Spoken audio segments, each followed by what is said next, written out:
You know what quietly ruins relationships, friendships, and even careers more than betrayal or lies? It's ego, that subtle, invisible voice inside your head that whispers, "Don't let them win." It makes you argue when silence would have saved you. It makes you defend when peace was already yours. Ego doesn't shout. It hides behind logic, pride, and the illusion of strength. You think you're standing your ground, but in truth, you're standing in your own way.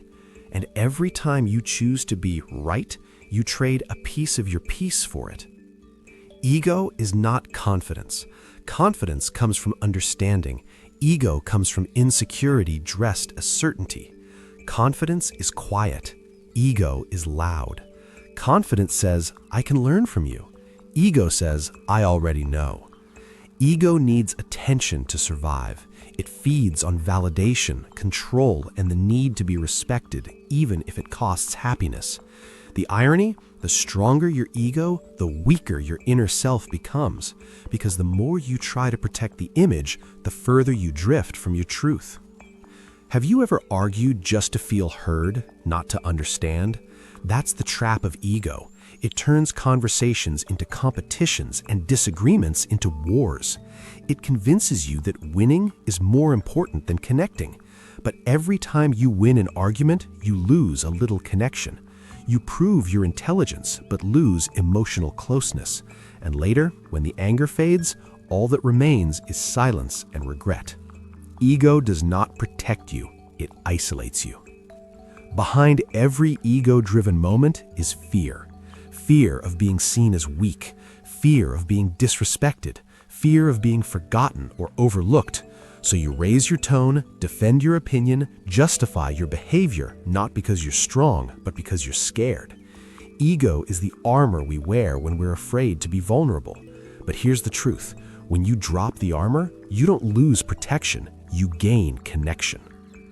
Ego is the biggest enemy of growth. It hates feedback, avoids correction, and fears change. Because change means admitting that who you were yesterday wasn't perfect. Ego prefers comfort over improvement. That's why the smartest people are often the most humble, because they know there's always more to learn. The moment you say, "I could be wrong," is the exact moment you start evolving. Growth begins the second ego ends. Most relationships don't die suddenly.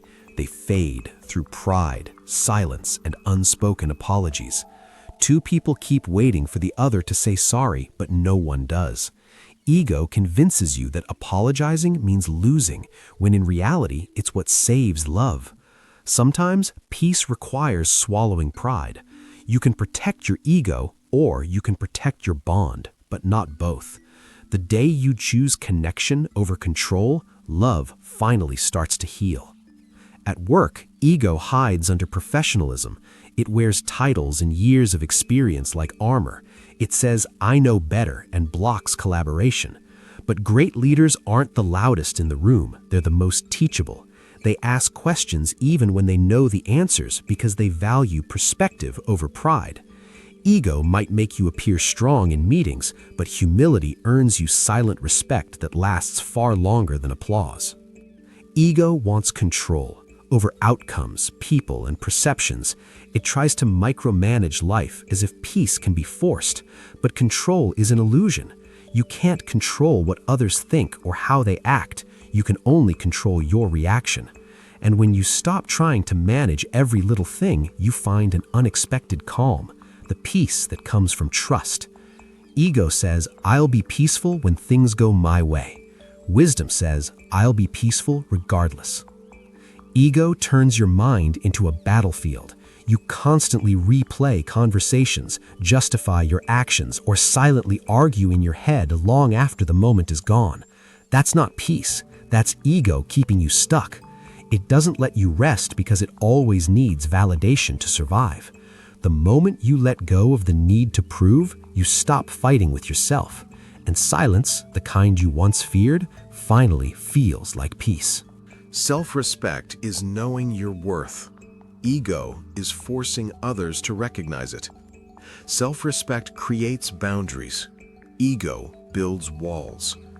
One protects peace, the other isolates it. When you have self-respect, you don't chase validation because your value isn't up for debate. Ego constantly screams, "Look at me." Self-respect quietly says, "I'm enough." That quiet is real power. Every argument becomes a stage for the ego. You stop listening to understand and start listening to attack. You prepare your comeback before the other person even finishes talking. That's not communication, that's combat. And the sad truth is, no one wins. Because even if you prove your point, you lose emotional harmony. Sometimes the greatest wisdom is found in silence, not because you're weak, but because your peace is worth more than being right. Humility isn't about thinking less of yourself. It's about thinking of yourself less.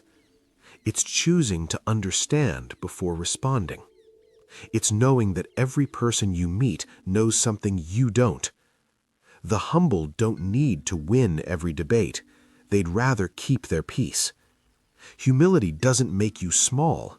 It makes you unstoppable, because no one can offend a person who has nothing to prove.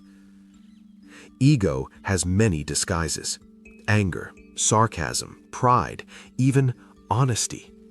You'll notice it when you feel triggered by correction or ignored in conversation. You'll feel it when you need to defend your worth instead of just being. Awareness is the first step. When you pause and ask, "Is this my ego or my truth speaking?"